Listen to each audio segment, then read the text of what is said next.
नमस्कार, मैं हूं संजय शर्मा। आप देख रहे हैं 4 PM न्यूज नेटवर्क। गजब है संघ भी। आपको याद होगा बिहार का चुनाव हो रहा था, मोहन भागवत ने कह दिया कि आरक्षण की जरूरत नहीं है एक टाइम में, और उस बयान का ऐसा अर्थ निकला, बीजेपी का सफाया हो गया। संघ के और बीजेपी के बीच क्या सास बहू की लड़ाई चल रही है, मुझे कहने की जरूरत नहीं है।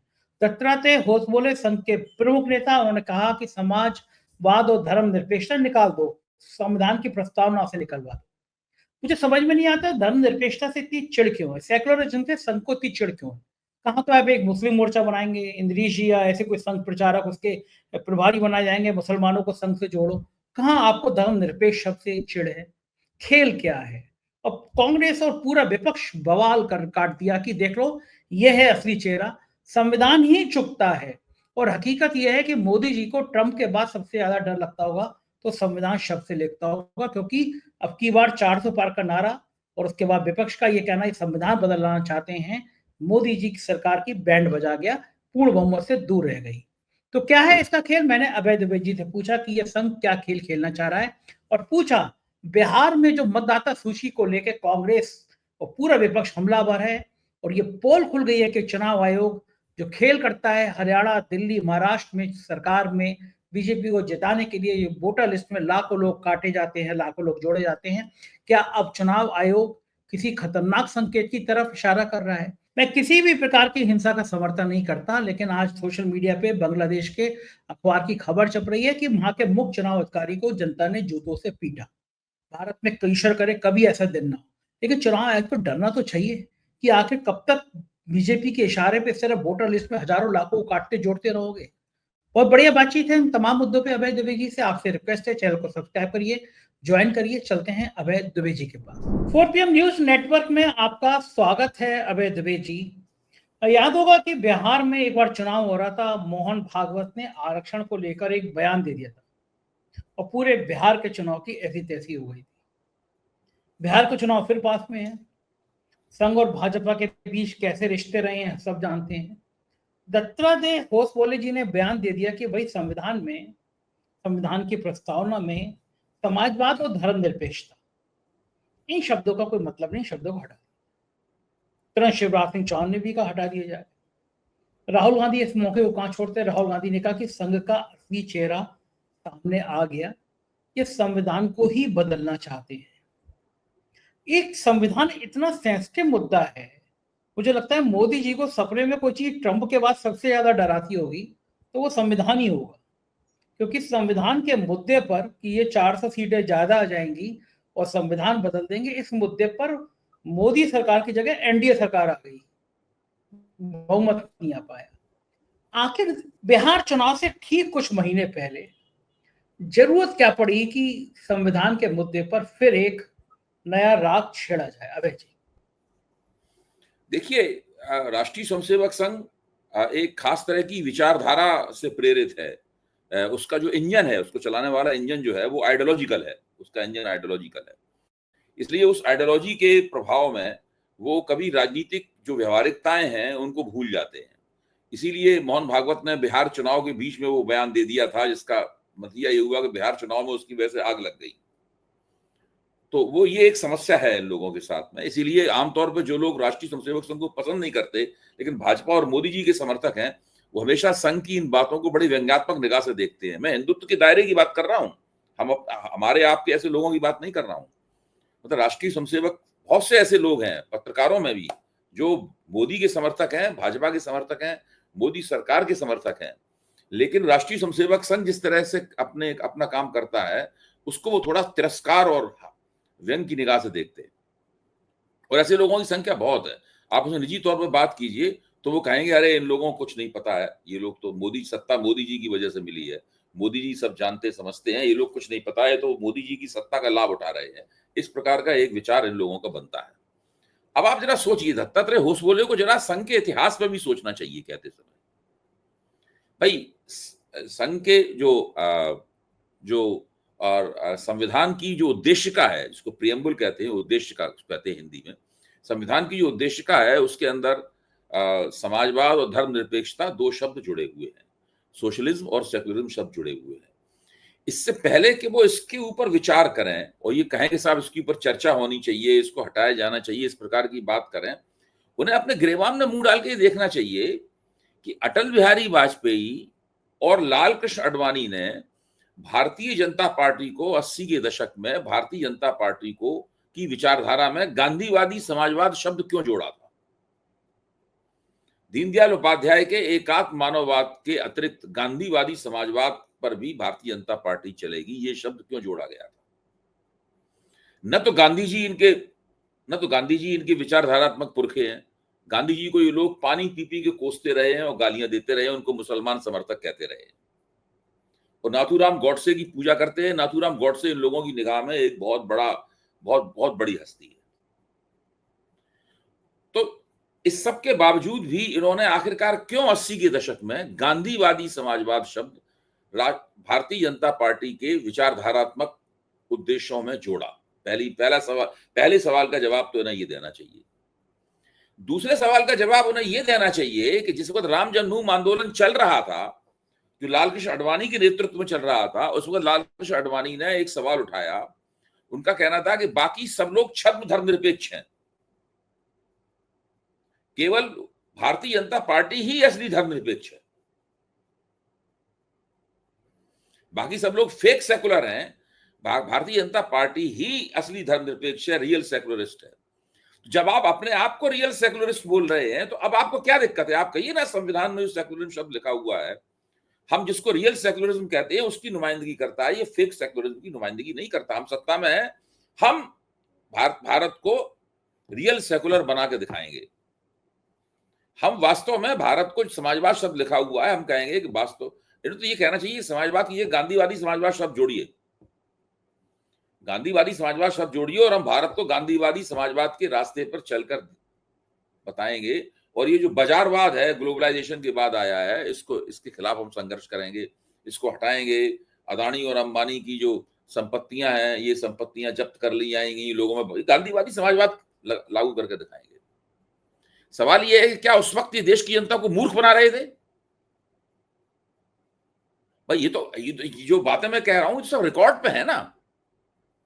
उस वक्त क्या बेवकूफ बना रहे थे देश की जनता को?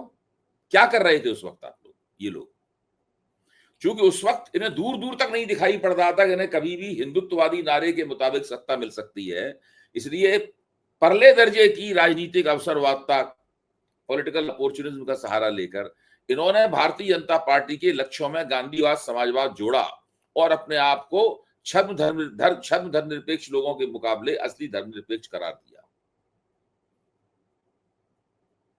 तो ये भी तो एक तथ्य है भाई। ये सब लाल कृष्ण आडवाणी और अटल बिहारी वाजपेयी के शब्द हैं। ये भाजपा के घोषणा पत्रों में बात जुड़ी हुई है, ये बात जो मैं कह रहा हूं। तो अब असली सवाल तो ये है, जब होसबोले साहब को और मोहन भागवत साहब को चाहिए कि जरा अपने इतिहास पे भी निगाह डालें, अपने गिरेबान में भी मुंह डाल के देखें। क्या उस वक्त जब अटल बिहारी वाजपेयी, लाल कृष्ण आडवाणी ये बातें कह रहे थे, क्या संघ ने उनका विरोध किया था? क्या संघ ने उनको कोई चिट्ठी लिखी थी कि भाई आप ऐसी बातें मत कीजिए, ये तो हिंदुत्व की और वीर सावरकर की बातों के और डॉक्टर बालकृष्ण मुंजे की बातों के खिलाफ जाती हैं बातें, ये गुरु गोलवलकर की शिक्षाओं के विपरीत जाता है? ये ऐसा तो उन्होंने नहीं कहा था। तो ये सवाल तो उठाना चाहिए ना। मेरा सवाल ये है कि इस समय जरूरत क्या थी? जब बिहार का चुनाव सिर पे खड़ा है, पता है कि आपने संविधान का नाम लिया और बम फट जाएगा। आपने कहा संविधान में ये मैंने आपके सवाल के जवाब में शुरू में कहा कि राष्ट्रीय स्वयंसेवक संघ एक आइडियोलॉजिकल ऑर्गेनाइजेशन है, एक विचारधारात्मक संगठन। उसकी जो चालक शक्ति है वो आइडियोलॉजी है, विचारधारा है, व्यवहारिक राजनीति नहीं है। मेरे ख्याल से भाजपा व्यवहारिक राजनीति को केवल उसी हद तक अपनाती है जब तक वो भाजपा और उसके बीच के जो संबंध होते हैं उन संबंधों को कैसे शांतिपूर्वक करना है, वरना आमतौर पर वो लोग आइडियोलॉजिकल मुद्दों पर लगातार जोर देती रहती है। हम आपको ये बताते हैं, जब 2019 का चुनाव होने वाला था उससे पहले संघ ने ये सवाल उठाया था कि संसद को कानून बनाकर राम जन्मभूमि के लिए रास्ता खोलना चाहिए, रास्ता साफ करना चाहिए। नरेंद्र मोदी जानते थे कि ये नहीं हो सकता, संसद से कानून नहीं बन सकता। एक ही तरीका है कि होशियारी से सुप्रीम कोर्ट के जरिए एक फैसला निकलवाया जाए और राम जन्मभूमि का रास्ता खोला जाए। इसलिए नरेंद्र मोदी ने इनकी बात मानने से इनकार कर दिया, तो लोगों ने नरेंद्र मोदी के खिलाफ आंदोलन छेड़ दिया था भाई। हम सब लोग जानते हैं नरेंद्र मोदी के खिलाफ इन्होंने रामलीला मैदान भर दिया था। उसमें जो बैनर लगे थे वो सब सुप्रीम कोर्ट के खिलाफ थे, लेकिन दरअसल वो सुप्रीम कोर्ट अगर उसका कोई अदृश्य निशाना था तो वो नरेंद्र मोदी थे और ऊपर से निशाना सुप्रीम कोर्ट था। तो ये इसीलिए भाजपा का जो नेतृत्व जो व्यवहारिक राजनीति को समझता है वो संघ के इन विचारधारात्मक दुराग्रहों की पोल भी समझता है। इसलिए वो लोग इन्हें समझाने की कोशिश भी करते हैं कि भाई आप ऐसा मत कीजिए। जब ये नहीं मानते हैं तो वो चुप्पी साध जाते हैं। फिर भी संघ के जो समर्थक हैं वो टीवी के ऊपर कलाबाजियां खाते रहते हैं। हमने खुद दिनों ये बात हो रही थी कि साहब संसद को कानून बनाना चाहिए। संघ के कई लोग जो टीवी पे मेरे साथ आते थे, संघ का विचारक वगैरह उन्हें कहा जाता था, वो सब बहुत गुस्से में थे। वो निजी बातचीत में बहुत नरेंद्र मोदी के खिलाफ बोलते थे। तो मतलब एक तरफ आपको ये चाहिए कि आप एक मुस्लिम मोर्चा भी बनाएं, एक संघ का प्रचारक मुस्लिमों के लुभाते भी रहे, आपको धर्मनिरपेक्षता शब्द से भी चिढ़ है। मतलब एक तरफ आप वही वाली बातों के मोदी जी वहां पे अबू धाबी में जाएंगे तो वहां मस्जिद का निरीक्षण करेंगे, बड़ी सुंदर बताएंगे, और यहाँ की मस्जिदों के नीचे मंदिर ढूंढते रहेंगे। ये जो दो चेहरे हैं ये तो उसी का, उन दोनों चेहरे का सीधा सीधा सामने आ गया कि डबल स्टैंडर्ड है। आपने बिल्कुल ठीक कहा, दोहरे मानदंड है, डबल स्टैंडर्ड है, पाखंड है पूरी तरीके से।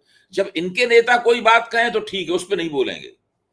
जब अटल बिहारी और लालकृष्ण आडवाणी जो इनके प्रिय नेता थे, इन्होंने ही उनको राजनीति सिखाई थी, राजनीति में स्थापित किया था, तब ये कुछ नहीं बोलेंगे, तभी चुपचाप बैठे रहेंगे।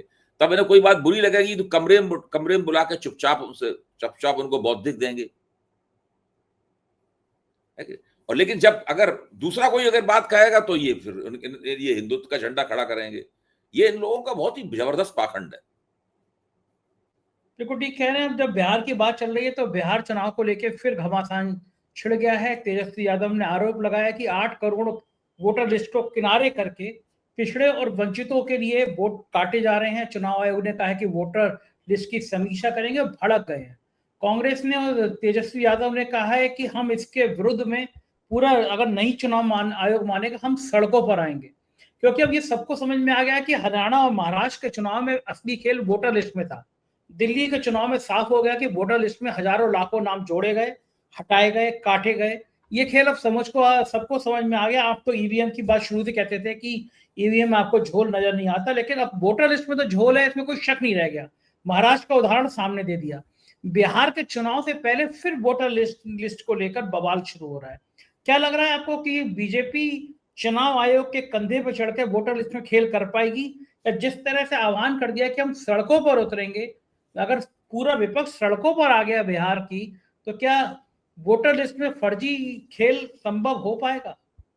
नहीं हो पाएगा। देखिए, वोटर लिस्ट में ये जो चुनाव आयोग के जरिए जो गड़बड़ियां की जाती हैं, ये तभी हो पाती हैं जब विपक्ष कमजोरी के साथ अपनी बात उठाता है। अगर विपक्ष मजबूती के साथ अपनी बात उठाएगा, सबूत देगा, लगातार बहस को पब्लिक डोमेन में रखेगा, तो ये लोग नहीं कर पाएंगे ऐसा। ये लोग तभी कर पाते हैं जबकि जब विपक्ष कमजोर होता है, जब विपक्ष की उंगलियां जो है राजनीति की नब्ज पर नहीं रखी होती हैं। तेजस्वी यादव होशियार हैं, युवा हैं, और उन्हें पता है कि भाजपा विरोधी राजनीति किस तरह से की जाती है। लालू यादव उनके मुख्य सलाहकार हैं, और लालू यादव भी जानते हैं कि किस तरीके से कोई जिसे कहते हैं कोई बॉक्स टिक करने से चूकना नहीं चाहिए, सारे बॉक्स टिक होने चाहिए। जब आप सारे बॉक्स टिक करेंगे तभी दरअसल आप भारतीय जनता पार्टी से वहां पे लड़ पाएंगे। तो मुझे नहीं लगता कि अगर इसी तरीके से ये लोग संघर्ष करते रहे और बात उठाते रहे तो चुनाव आयोग ज्यादा गड़बड़ी कर पाएगा। अरे चुनाव आयोग को समझ में नहीं आता कि अब जनता समझ गई है कि तुम हजारों लाखों वोट काटते हो चुनाव से 5 महीने पहले, नए नए लोग जोड़ते हो। दिल्ली में तो विधायकों और मंत्रियों के घर के पते से मेरे वोट बने गए थे और वोट काटने की एप्लीकेशन दी गई थी। ये तो पूरा देश देख रहा है। तो चुनाव आयोग क्या इंतजार कर रहा है कि जनता सड़कों पर आए, उनका जीना मुहार कर दे? बांग्लादेश की एक खबर वायरल हो रही है सोशल मीडिया पे कि बांग्लादेश के मुख्य चुनाव अधिकारी को जूतों से पीटा गया।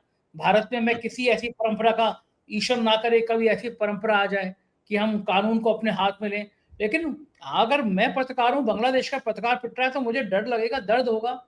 चुनाव आयुक्त को देख रहे हैं कि बांग्लादेश में चुनाव आयुक्त पिट रहे हैं, तो इनको डर नहीं होगा कि जनता के हितों से ऐसे खिलवाड़ कर रहे हैं, जनता देखिए, के चुनाव अधिकार। जो मुख्य चुनाव आयुक्त और उनके दो साथी चुनाव आयुक्त हैं, वो क्या सोचते हैं, वो डर रहे हैं कि वो निर्भय हैं, इससे सरकार के ऊपर कोई असर नहीं पड़ता। सरकार को अपनी भारतीय जनता पार्टी को अपनी राजनीतिक गोटी लाल करनी है। और भारतीय जनता पार्टी ये मानती है कि सरकार का कर्तव्य ये है भाजपा को चुनाव जिताने में मदद करे। याद कीजिए, जब उत्तर प्रदेश लोकसभा के चुनाव में हार हुई थी, तो भूपेंद्र चौधरी के नेतृत्व में जो समिति बनी थी, उसने क्या आरोप लगाया था? उन्होंने आरोप लगाया कि सरकार ने हमारी मदद नहीं की है। सरकार काम भाजपा को चुनाव जिताना है। उसी रिपोर्ट से बिल्कुल स्पष्ट हो गया था कि ये लोग मानते हैं कि सरकार का काम भाजपा को चुनाव जिताना है। तो जब आप ये मानते हैं कि सरकार का काम चुनाव जिताना है, जितनी भी लोकतांत्रिक संस्थाएं हैं उनका काम भी भाजपा को चुनाव जिताना है। भाई, चुनाव आयोग का काम भाजपा को चुनाव जिताना है। नीति आयोग का काम इस तरह की रिपोर्टें, इस तरह के फर्जी आर्टिकल, इस तरह की फर्जी रिपोर्ट्स पेश करना है, इससे भाजपा की हवा बने, भाजपा का हैप्पी नैरेटिव बने। जब वो सोचते हैं उन्हें दिखाना है कि भाजपा ने गरीबी कम कर दी, तो फौरन नीति आयोग एक कोई लेख या रिपोर्ट नुमा चीज प्रसारित कर देता है, वही भाजपा ने गरीबी कम कर दी, मोदी जी फौरन उसका गीत गाने लगते हैं। इनका काम है कि जितनी भी संस्थाएं हैं वो सब भाजपा को चुनाव जिताने के लिए बनी हुई है, चुनाव आयोग समेत। यहां तक कि ये काम ये लोग फौज से भी लेने के लिए तैयार हैं। जैसे फौज का काम है इस बात का प्रचार करना, इस बात को पिछली बार उन्होंने किया था कि सरकार की योजनाएं क्या है। फौजियों का काम ये है। अब उन्होंने आदेश जारी किया था, नियम बनाया था कि फौजी जब छुट्टी पे अपने गांव जाएं तब वो सरकार की योजनाओं का प्रचार करें। आपको याद आ गया कि नहीं आ गया? बिल्कुल याद आ गया। मतलब और फौजियों ने पूछा था कि इनका काम है कि फौज हो, चुनाव आयोग हो, नीति आयोग हो, कोई भी हो, इन सबका काम भाजपा को चुनाव जिताना है। जो चुनाव नहीं जिताता वो गद्दार है, जो चुनाव नहीं भाजपा को जिताना चाहता वो राष्ट्र विरोधी है। सही बात, ये पूरी थीसिस ये है। सही बात है। और जैसे फौजी जब जाए तो बताए कि अग्निवीर योजना कितनी अच्छी आई है, पूरी सेना बताए फौजी जाके। और असली 2-3 नाम तो भूल गए, ईडी, सीबीआई, इनकम टैक्स, ये सारे हर एक का काम भाजपा को चुनाव जिताना है। सब सारी संवैधानिक संस्थाएं जेब में है।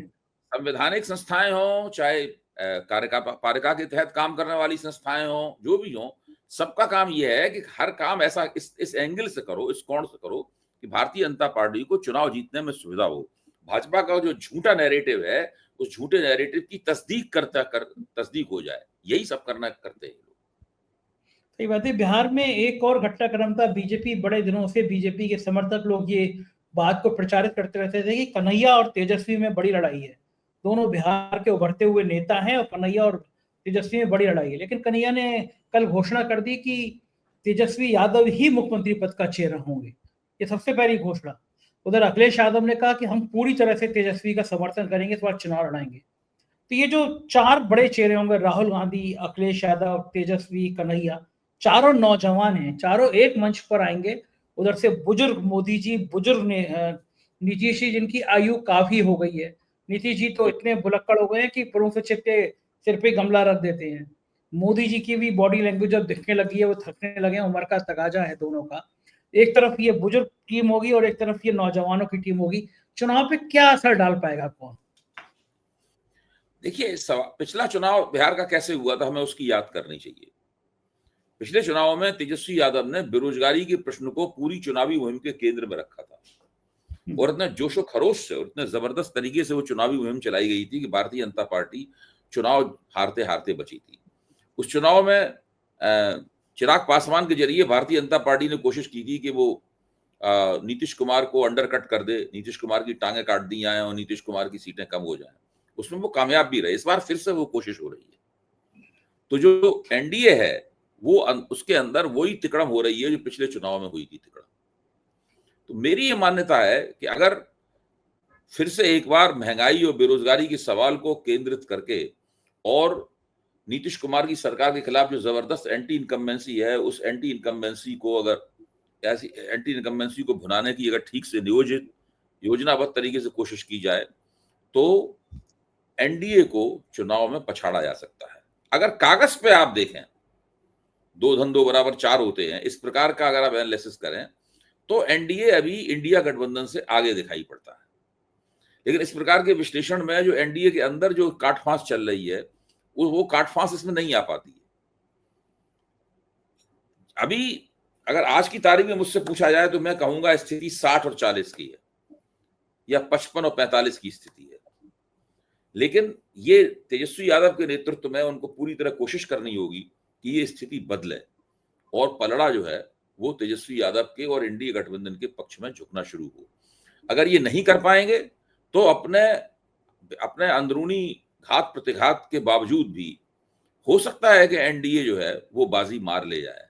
लेकिन नीतीश कुमार की हालत खस्ता है, नीतीश कुमार के पार्टी की हालत खस्ता है। भारतीय जनता पार्टी नीतीश कुमार को पूरी तरीके से खत्म करके अपना मुख्यमंत्री बनाना चाहती है।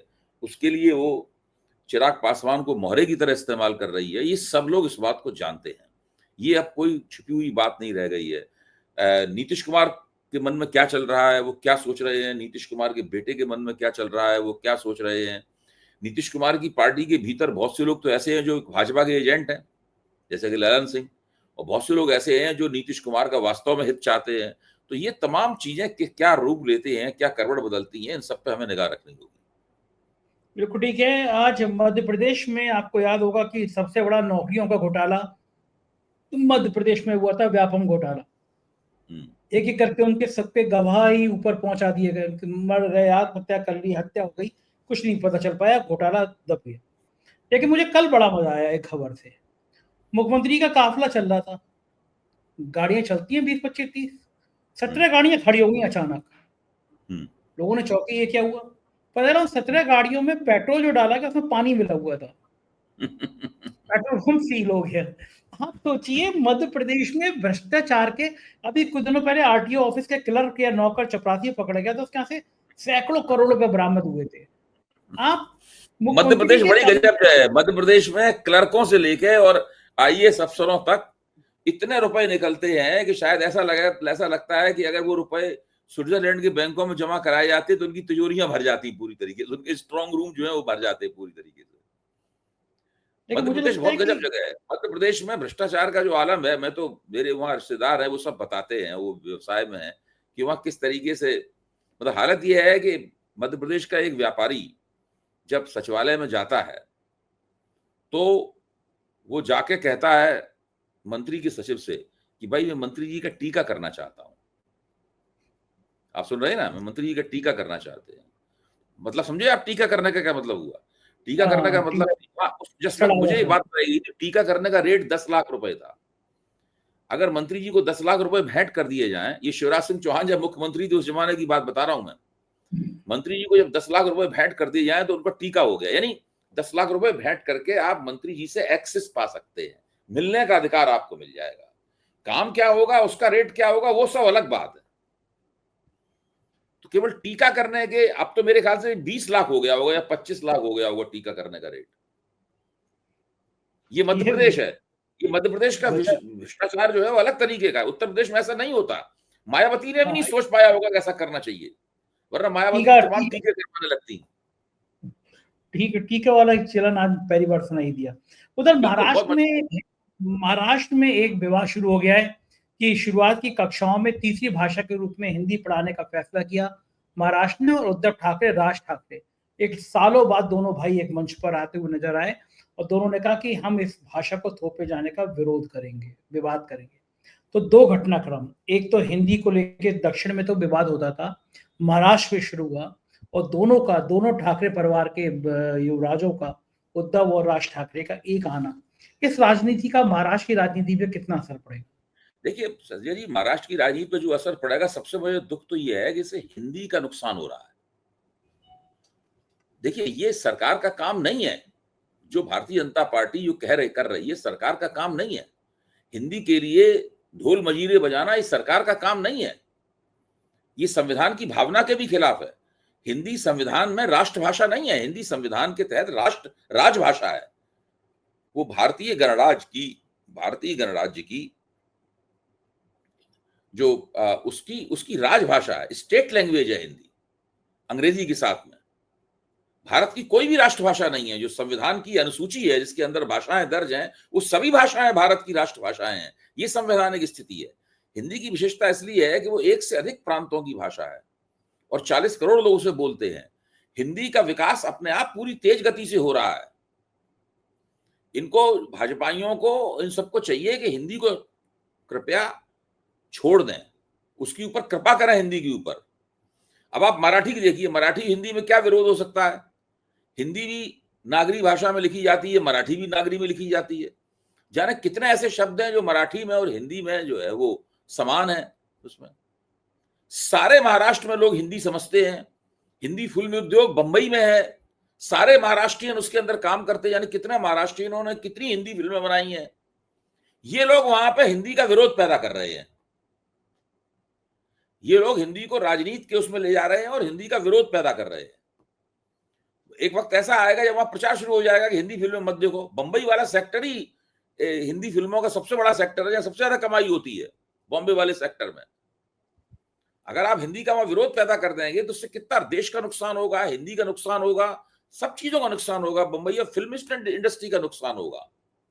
ठीक बात है। और भारतीय जनता पार्टी को कुछ भी साफ तौर पर समझ में नहीं आता। अनपढ़ लोगों की, नासमझ लोगों की, इस तरह के लोगों की पार्टी है। अमित शाह हर 3-4 दिन बाद हिंदी के बारे में बयान देते, क्या जरूरत है? सही बात। और विवाद और पैदा ही है। राजनाथ सिंह जी भी गृह मंत्री थे, हिंदी के बारे में कभी वो इस तरह के बयान नहीं देते थे। इसका मतलब ये नहीं है कि कोई हिंदी के समर्थक नहीं थे। हिंदी का समर्थक होना बात है। हिंदी का जैसे समर्थक अमित शाह है और जैसे समर्थक भारतीय जनता पार्टी है, जैसे फडणवीस समर्थक है, वो सब हिंदी का नुकसान होता है। ठीक बात है। बिना बोले भी बहुत सारे काम होते हैं। मुलायम सिंह रक्षा मंत्री थे तो जाति सबसे पहले भाषाएं जो हैं वो अपने तरीके से आगे बढ़ती हैं। उनके बढ़ने, उनका एक सोशल सेक्टर होता है, उस सोशल सेक्टर में भाषाओं का तेजी से विकास होता है। लता मंगेशकर और मोहम्मद रफी और किशोर कुमार के गानों और मन्ना डे और मुकेश के गानों से जितना हिंदी का विकास हुआ है, लता मंगेशकर महाराष्ट्र मराठी भाषी है, वो हिंदी भाषी नहीं है। मोहम्मद रफी पंजाबी भाषी थे, मोहम्मद रफी हिंदी भाषी नहीं थे। सही बात है, बिल्कुल सही। किशोर कुमार बांग्ला भाषी थे, बंगाली थे। ये लोग, इन लोगों को पता ही नहीं है। हिंदी गैर हिंदी वालों के प्रयासों से आगे बढ़ी है। देखो ठीक बात, एकदम सही कह रहे हैं। और मुझे तो याद है मुलायम सिंह रक्षा मंत्री बने थे, तुरंत उन्होंने रक्षा मंत्रालय की नेम प्लेट पर इंग्लिश, उर्दू, हिंदी तीनों में लिखवा दिया था। लेकिन इस तरह की राजनीति बयानबाजों में कभी नहीं होती थी। नहीं, ये लोग बहुत नासमझ लोग हैं। ये लोग सारे देश को बिगाड़ रहे हैं, लोकतंत्र को बिगाड़ रहे हैं, जनता के आपसी संबंधों को बिगाड़ रहे हैं, भाषाओं के अपने आपसी संबंधों को बिगाड़ रहे हैं। ये लोग जब सत्ता से बाहर जाएंगे उस वक्त इतना नुकसान कर चुके होंगे, जो लोग सत्ता में आएंगे समझ में नहीं आएगा इस नुकसान की भरपाई कैसे हो। देखो ठीक बात है, हमारी निगाह रहेगी। बहुत बहुत शुक्रिया अभय जी, आपने इतना समय दिया। Thank you sir. ये थे अभय दुबे जी। बड़ी बेबाक बातचीत थी और मुझको यकीन है भाषा की लड़ाई की बात और बाकी राजनीति की बात आपको पसंद आई होगी। आपके प्यार भरे कमेंट का मुझे इंतजार है, करिएगा जरूर। Thank you.